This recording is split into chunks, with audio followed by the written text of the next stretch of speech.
देखो कल हम बताए थे कि ये जो होता है यह पूरा जो हिस्सा होता है यह पुष्प का मादा भाग होता है। ये पूरा जो होता है यह मादा भाग होता है, जिसमें ये वाला जो हिस्सा होता है ये अंडाशय होता है। ये कौन सा हिस्सा होता है? ये अंडाशय होता है। ये जो होता है ये जो अंडाशय आगे की तरफ जाकर जो पतला हो जाता है इसे हम वर्तिका कहते हैं। और जो ये एकदम शीर्ष का भाग होता है इसे हम वर्तिकाग्र कहते हैं। क्या कहते हैं? वर्तिकाग्र कहते हैं। और ये वाला जो हिस्सा होता है यह नर भाग होता है जिसे हम पुमंग कहते हैं। और स्त्री का जो इसमें मादा भाग होता है इसे हम क्या कहते हैं? जयान कहते हैं। इस जो पुमंग होता है इसमें जो ये डंठल होता है इसे हम क्या कहते हैं? पुंकेसर कहते हैं। और जो ये गोला सा ऊपर जाके गोला बना रहता है इसे हम क्या कहते हैं? पराग कोश कहते हैं। क्या कहते हैं? पराग कोश कहते हैं। और इसी पराग कोश में पराग कण रहते हैं। क्या रहते हैं? पराग कण रहते हैं। पराग कण रहते हैं। ध्यान से देखो, यहां तक कल हो गया था।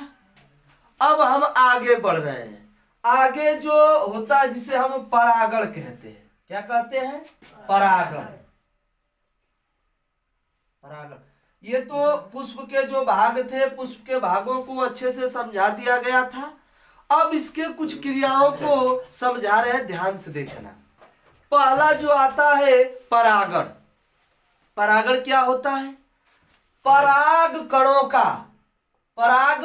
कणों का वर्तिकाग्र में पहुंचना। कहां पहुंचना? पराग कणों का वर्तिकाग्र में पहुंचना परागण कहलाता है। परागण क्या होता है? पराग कणों का जो पुष्प होता है, पुष्प के पुंभंग के 3 भाग होते हैं, एक पुंकेसर, एक परागकोश और एक परागकण। पराग कणों का वर्तिकाग्र में पहुंचना परागण कहलाता है। ये इस पर जो ये परागकोश है, ये परागकोश है। और इस परागकोश में परागकण होंगे और इन्हीं पराग कणों का वर्तिकाग्र में पहुंचना परागण कहलाता है। परागण क्या होता है? पराग कणों का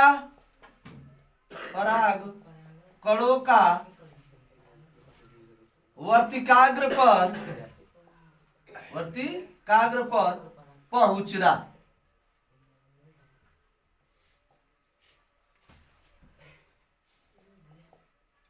पराग कणों का वर्तिकाग्र में पहुंचना क्या कहलाता है? परागण कहलाता है। ये जो पराग कण होते हैं या इस पराग कोश से वर्तिकाग्र में स्वयं नहीं जा पाते हैं। इसके लिए कोई ना कोई माध्यम की आवश्यकता होती है। जैसे भंवरे हो गए, कीट पतंगे हो गए, तितलियां हो गई, हवा हो गए, इन सब माध्यमों से ही पराग कण इस वर्तिकाग्र पर पहुंचता है। जो ये मधुमक्खियां होती है, मधुमक्खियां जब घूमते घूमते इस पराग कोश पर पहुंचती है तो उनके पैरों में बाल होते हैं। उसी बाल पर पराग कण जो होता है चिपक जाता है। फिर पुनः वह घूमते घूमते जब इस पुष्प के वर्तिकाग्र पर पहुंचती है तो वर्तिकाग्र में चिपचिपा पदार्थ होता है जो पराग कणों को चिपका लेता है। मधुमक्खियां जो होती है, देख रहा, मधुमक्खी को एक आध पकड़ कर देख रहा, मधुमक्खी हो गए, भंवरे हो गए, उसके पैरों में बालनुमा आकृति होती, बाल होते हैं, बहुत मेन बाल होते हैं। वही जब घूमते पहुंच जाते हैं और जब ये पराग कोश पर पहुंचते हैं तो उसमें से पराग कण जो है चिपक जाते हैं, पैरों में चिपक जाते हैं और पूरा घूमते घूमते वर्तिकाग्र पर पहुंचते हैं। तो वर्तिकाग्र में जो होता है चिपचिपा पदार्थ होता है और वह पराग कणों को चिपका लेते हैं। अरे कोई भी जैसे हवा हो गया, कभी कभी हवा भी पराग जो पुष्प होते हैं, पुष्प में परागण कराता है। जैसे गेहूं बोआ गया है, ज्वार बोआ गया है, अरे मक्का बोआ गया है, इनमें जो परागण होता है ये हवा के माध्यमों से होता है।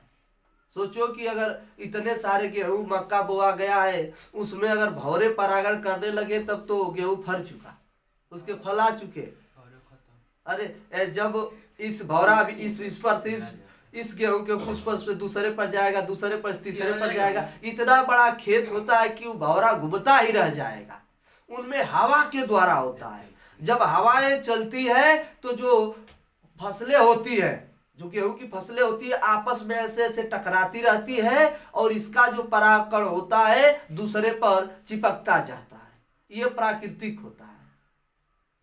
कुछ घटनाएं जो होती है प्राकृतिक से फिक्स होकर आती है। ठीक है, तो इतना पहले नोट करोगे, नोट कर लो जी। हाँ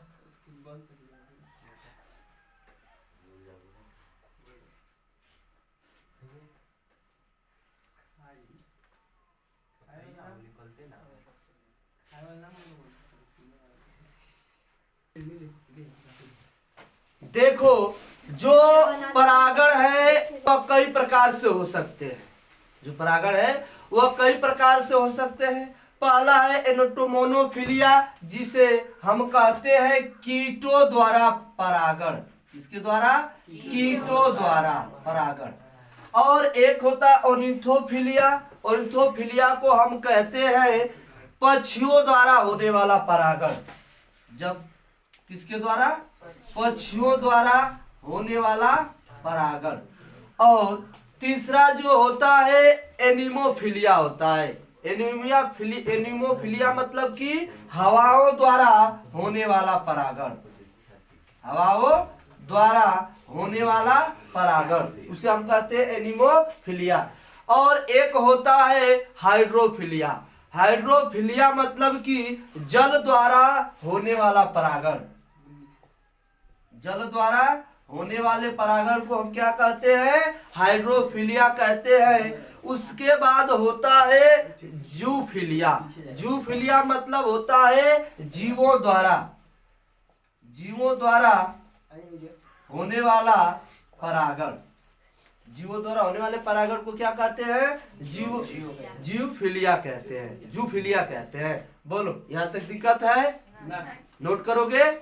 चलो तेजी के साथ नोट कर लो।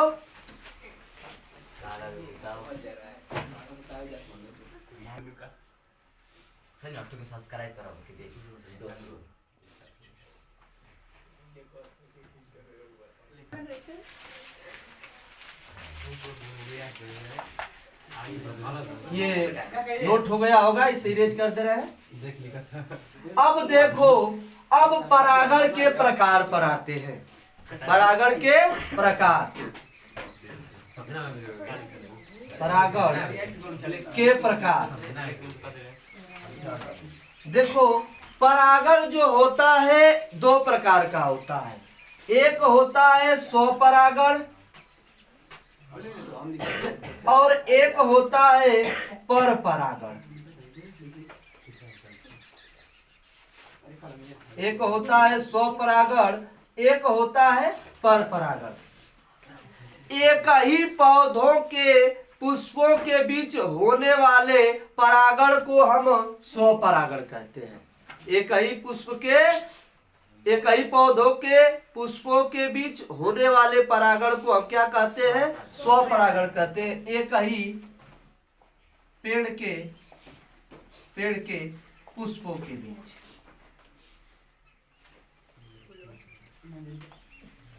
एक ही पेड़ के पुष्प, एक ही पेड़ के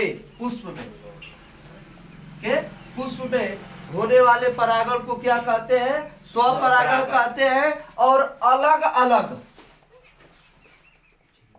अलग पेड़ों के पुष्प में होने वाले परागण को क्या कहते हैं? हम परपरागण कहते हैं। समझने में कोई दिक्कत है? स्वपरागण क्या होता है?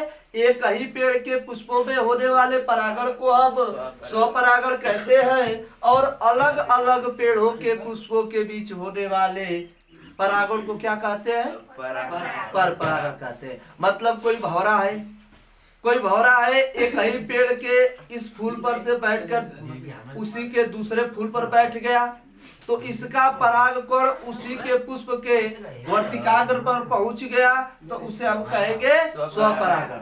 अगर वह भौरा जो है इस पुष्प पर से बैठकर घूमते घूमते दूसरे पुष्प के वर्तिकाग्र पर गया और उसके पराग कणों को उस दूसरे पुष्प के द्वारा ग्रहण कर लेना क्या कहलाता है? पर परागण कहलाता है। यहाँ तो कोई दिक्कत है नहीं, जरा इसको भी नोट करोगे। चलो तेजी के साथ नोट करो, उसके बाद आगे बढ़ रहे हैं।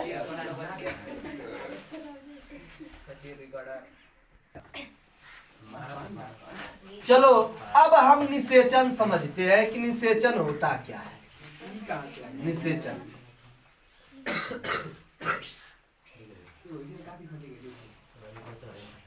निषेचन समझने से पहले उस शब्दों को मैं बता रहा हूं, साइड से उन शब्दों को याद रखना।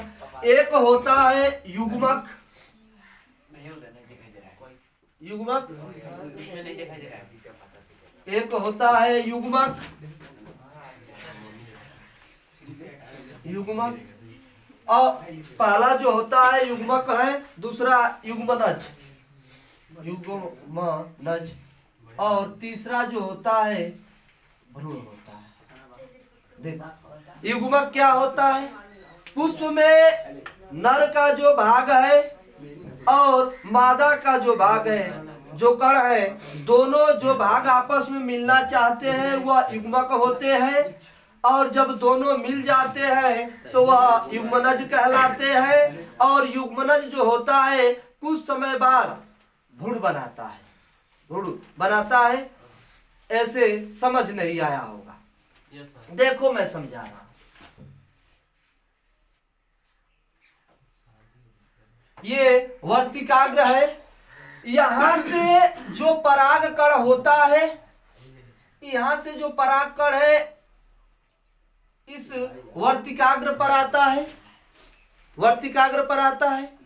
और वर्तिकाग्र से जो पराग, इसमें बहुत सारे पराग कण आते हैं, बहुत सारे पराग कण आते हैं, लेकिन उन सभी पराग कणों में केवल 2 पराग कण ही, कितने?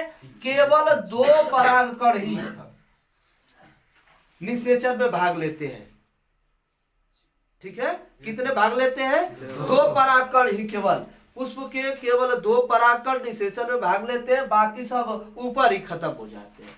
और जो पुष्प का अंडाशय होता है, इसमें से 3 अंडा जो होते हैं निषेचन में भाग लेते हैं। कितने अंडे भाग लेते हैं? 3 अंडे इस निषेचन में भाग लेते हैं। मान लो 3 इसके अंडे हो। ये जब अलग अलग है तो इन्हें हम युग्मक कहते हैं। क्या कहलाते हैं? युग्मक कहलाते हैं। और ये जब इससे मिल गया, ये इससे मिल गया, अब ये मिलने के बाद जो है क्या कहलाएगा? युग्मनज कहलाएगा। ये देखो, ये इसका पुष्प का नर भाग है, नर भाग का परागण, और जो इसका मादा भाग जयांग है, इसमें का अंडा, अंडाशय का अंडा, ये दोनों भाग लेना चाहते हैं तो युग्मक कहलाते हैं। और जब दोनों भाग ले लेते हैं तो उसे हम युग्मनज कहते हैं। ठीक है, अब यह एक भ्रूण का निर्माण करते हैं, मतलब फल बनने से पहले भ्रूण बनता है। ठीक है, और ये जो एक अंडा जो होता है वह एक परागण के साथ, और एक अंडा जो होता है, अरे 2 अंडे, एक और परागण बचा ना, परागकण बचा, एक जो कण होता है यह 2 अंडा के साथ अपना युग्मनज बनाता है। ठीक है, तो ये जो बनता है यह भ्रूण कोश बनता है। जो एक पराग कण होता है 2 अंडों के साथ मिलकर क्या बनाता है? भ्रूण कोश बनाता है। भ्रूण कोश क्या होता है? जिस तरह से देखो, भ्रूण कोश जो होता है बनने वाला जो फल होता है, ये जो हिस्सा होता है, ये एक अंडा एक परागण से मिलकर फल का निर्माण करते हैं, और एक परागण 2 अंडों के साथ मिलकर भ्रूण कोश बनाता है, जो फल के लिए क्या करता है? भोजन देता है। क्या देता है? भोजन देता है।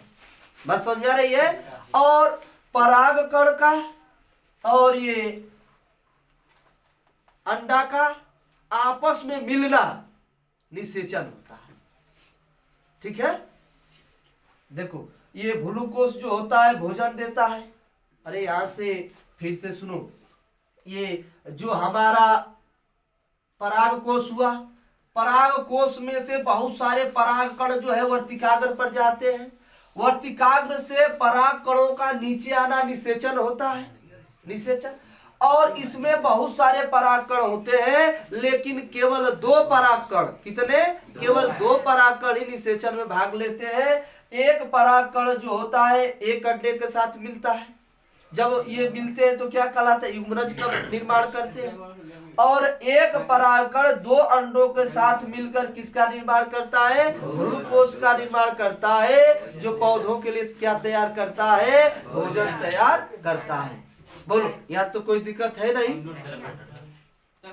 नोट कर लोगे? चलो तेजी के साथ नोट कर लो।